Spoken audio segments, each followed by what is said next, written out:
first chapter. I'll be reading verses 16 through 21. If you have your Bible and want to follow along, it's also printed in your worship folder. This is 1 Peter 1, 16 through 21. For it is written, "Be holy, because I am holy." Since you call on a Father who judges each person's work impartially, live out your time as foreigners here in reverent fear.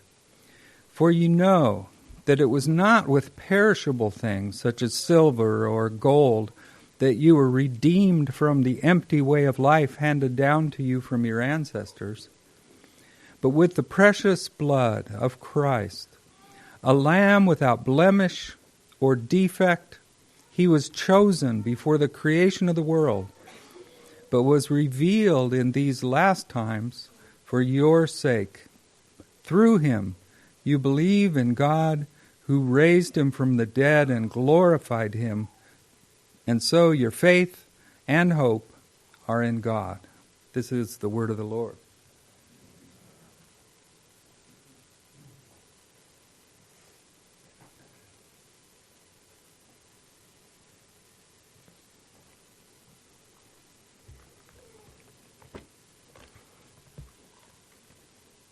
Well, 30 years ago,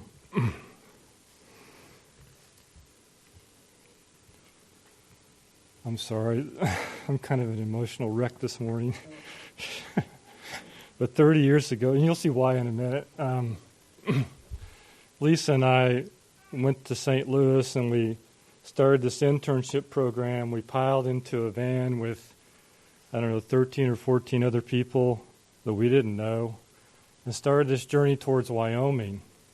And it was the orientation to this internship. And on that trip, we studied 1 Peter as a group, and we're led in the study of 1 Peter. And out of that experience, thinking of all that God has done for me, and this passage specifically, this story was born that I want to share with you this morning. So it's not a traditional sermon. I'm just going to tell you this story, and we'll see where it leads. And the story is called The Sacrifice.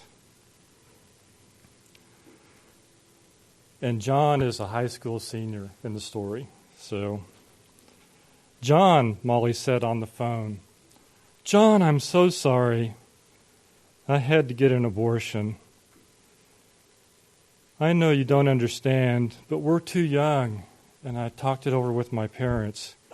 "You told your parents?" I said in disbelief. "How could you? I thought we agreed not to."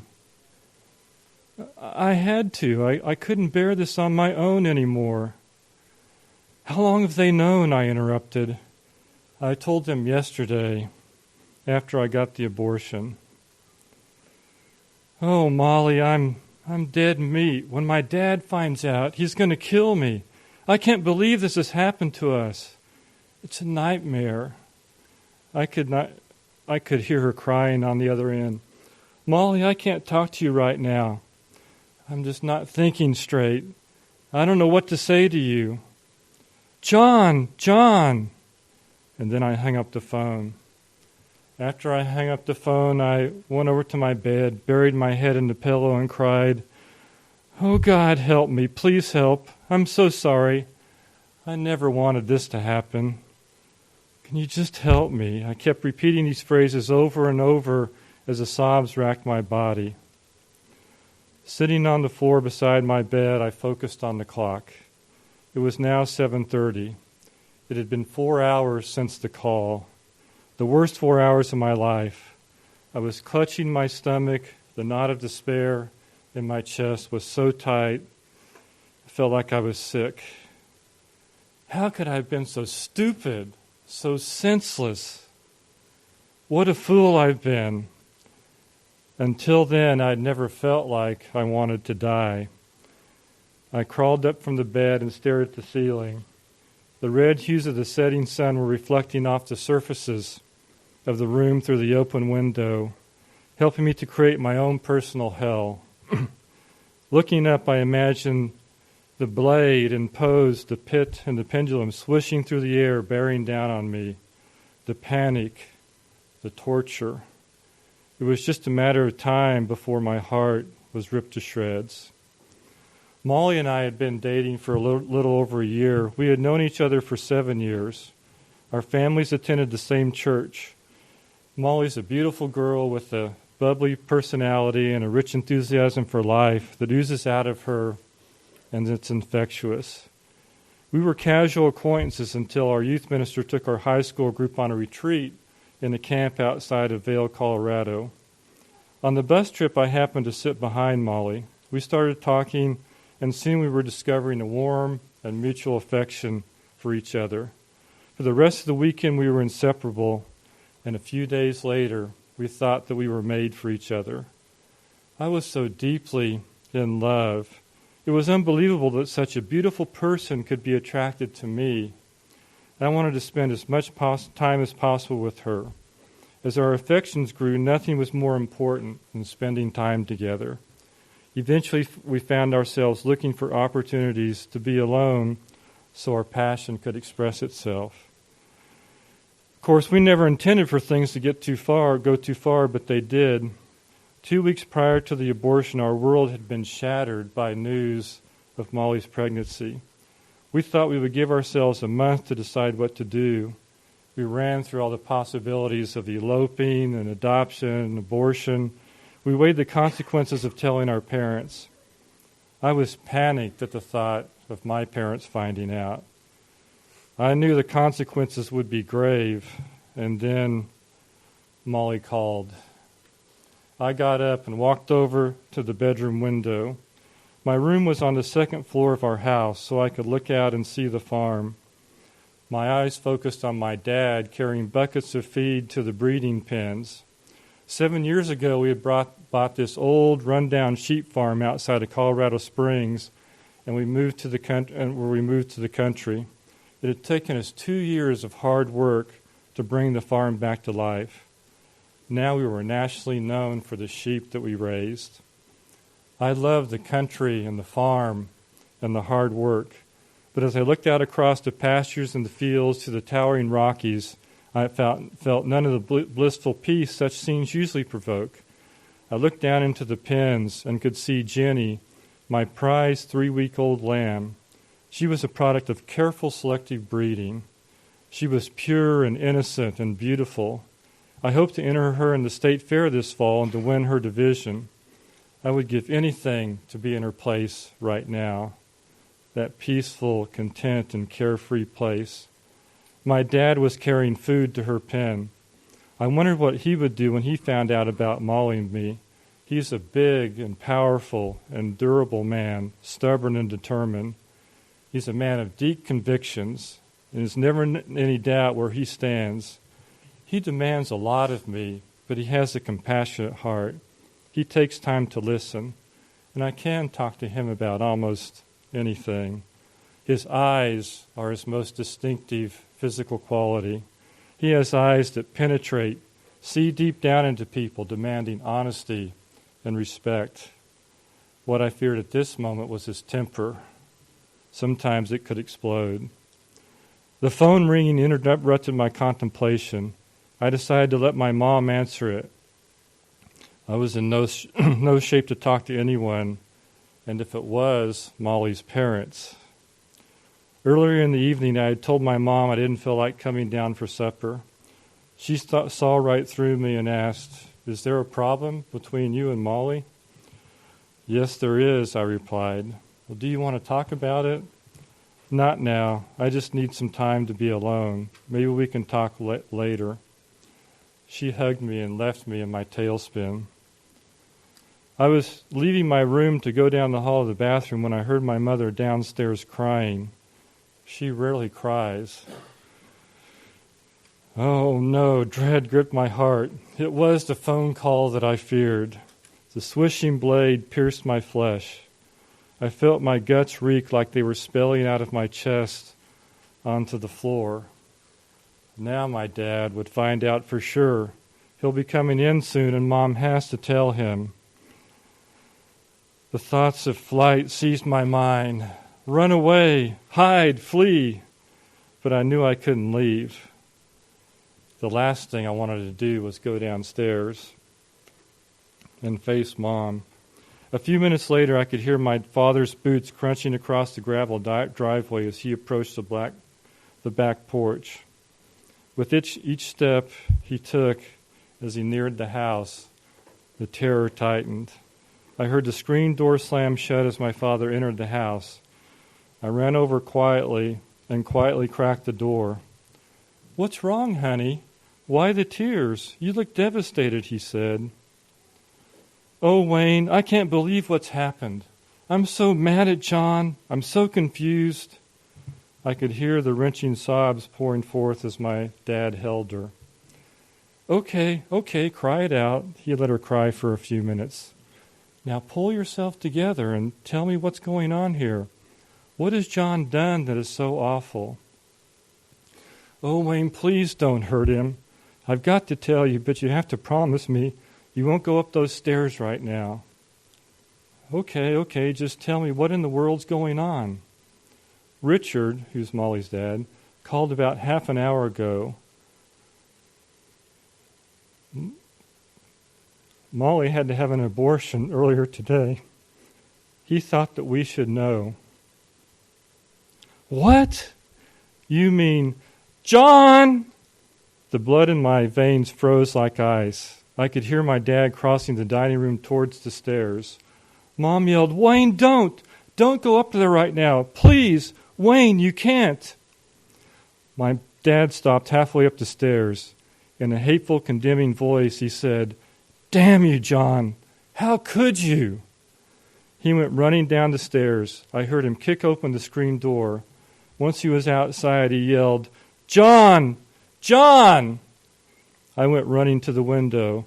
"The blood is on your head. You understand me? That baby's blood is on your head. You will pay for what you've done. You will pay. The baby cries out for your blood." I watched him across the driveway, headed towards the barn. After a few minutes, I could hear chop, chop, chop, the fall of his axe on wood. The violence of his fury fell upon me with each blow of the axe. The pounding was synonymous with the swishing of the blade. Each blow that fell ricocheted inside me. After a while, I put a pillow over my head, trying in vain to drown out the noise. Never in my life had I felt such separation from those I love. The destruction of the relationships in my life was overwhelming. Waves of anguish, grief broke over me. Eventually the chopping stopped. Soon I could hear my father's footsteps crossing the driveway again. I knew he was coming to see me.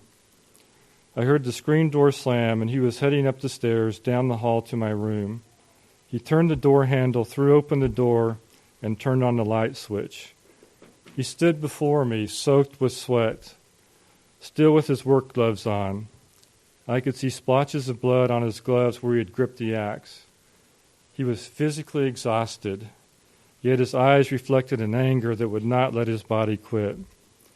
In one hand he was holding a file and an old butcher knife he had used in the barn. He said, "I can't believe what you've done. I've never been so mad at anybody in my life. I never expected this from you.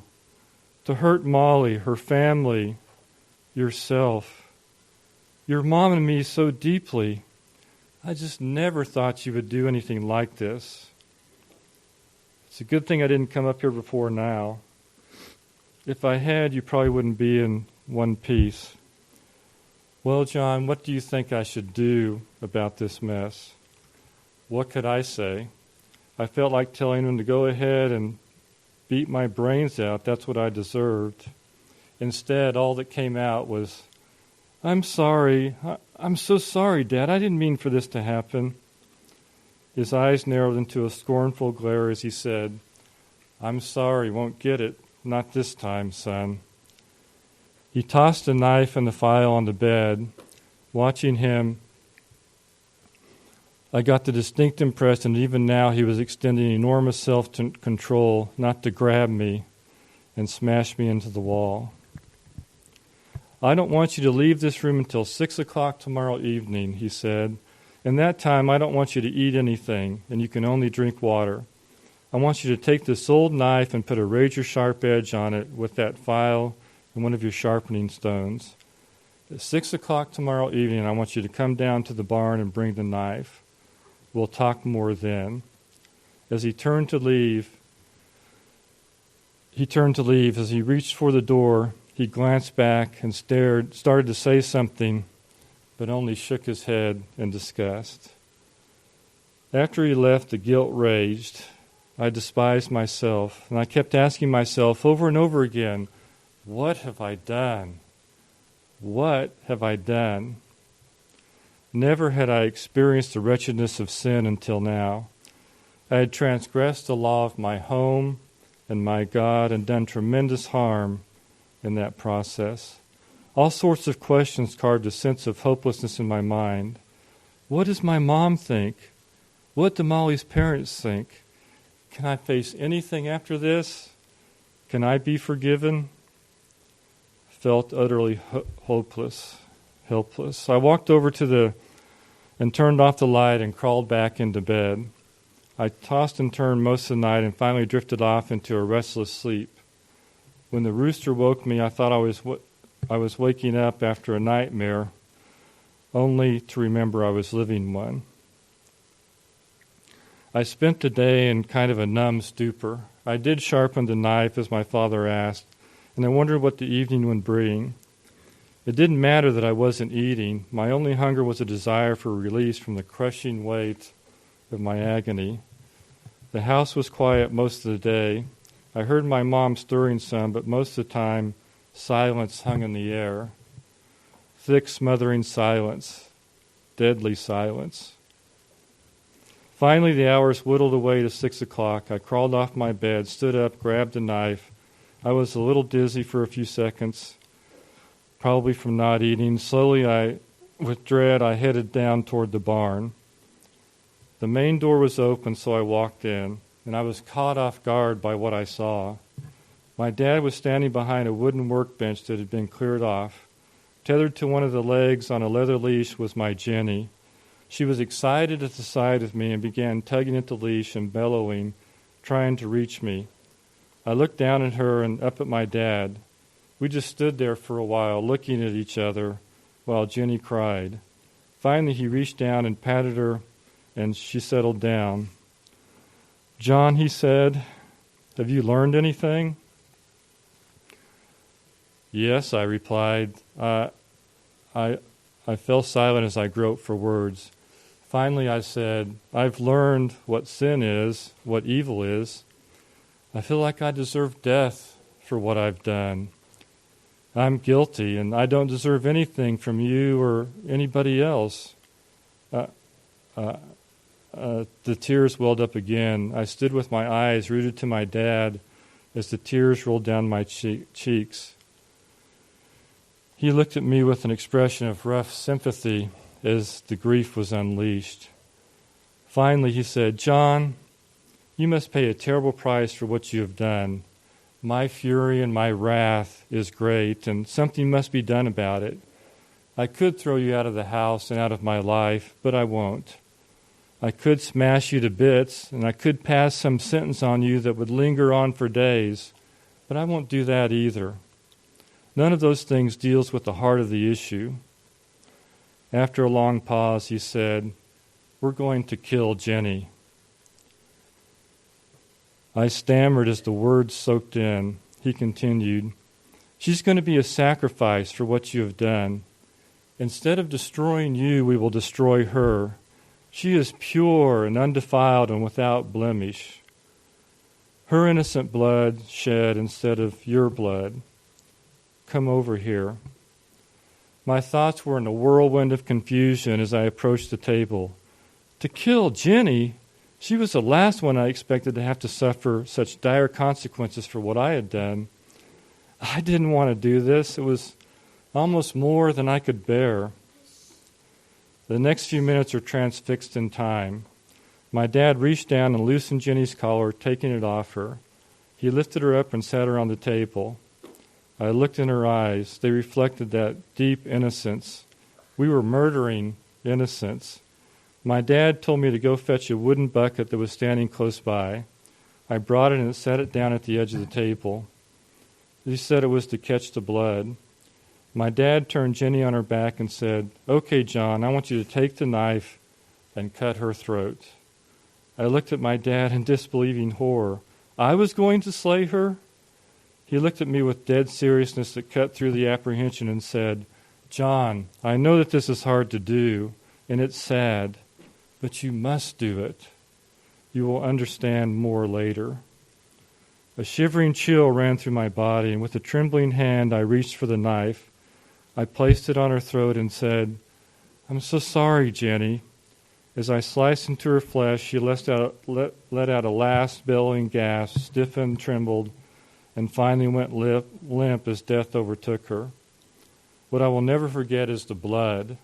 It seemed to flow out of the gash forever. As I watched it flow into the bucket, my father reached up and grabbed my shoulder.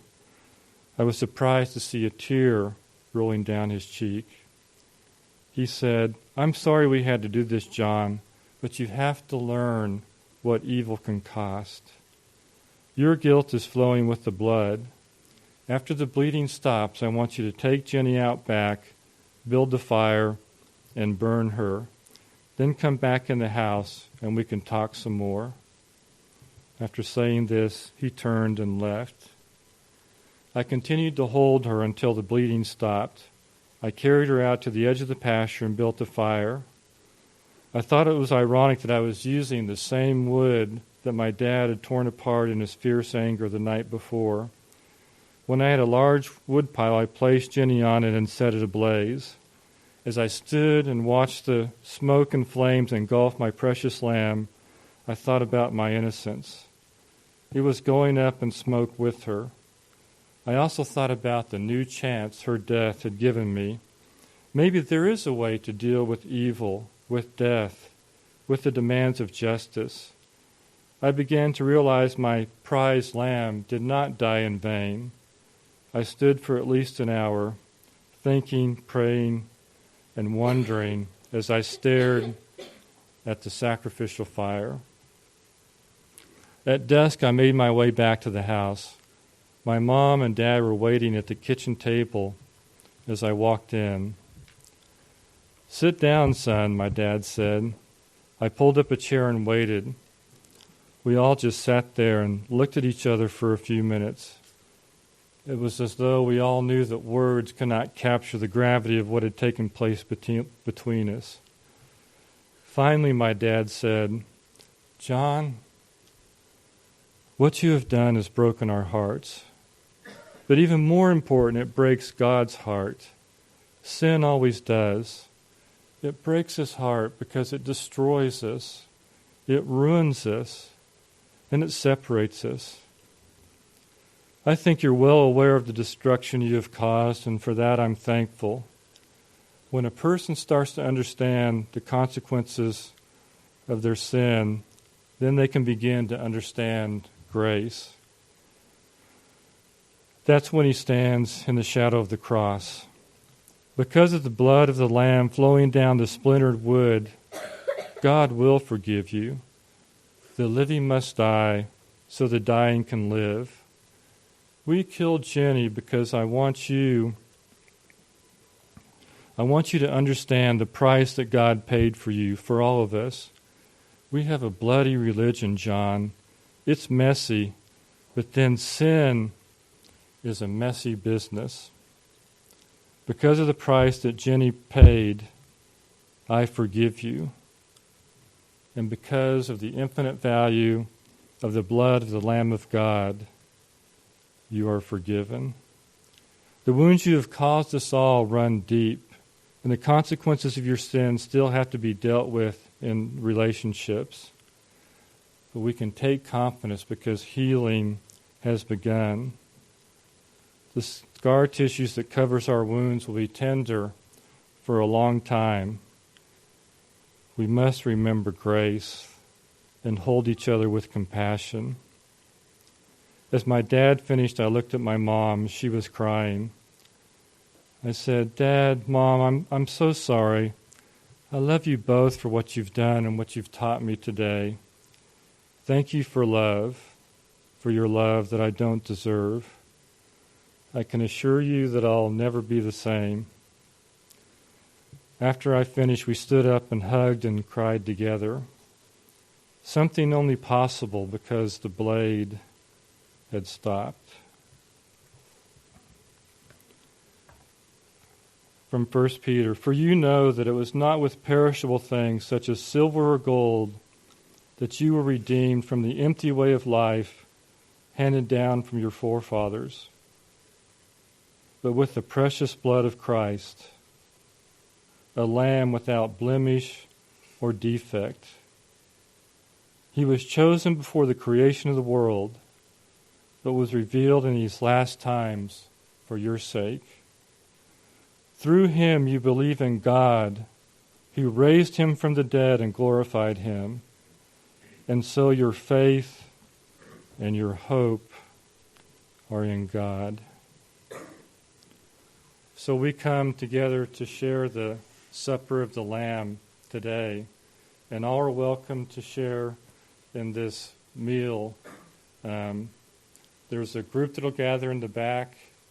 Willis will serve in the back corner and pray with you.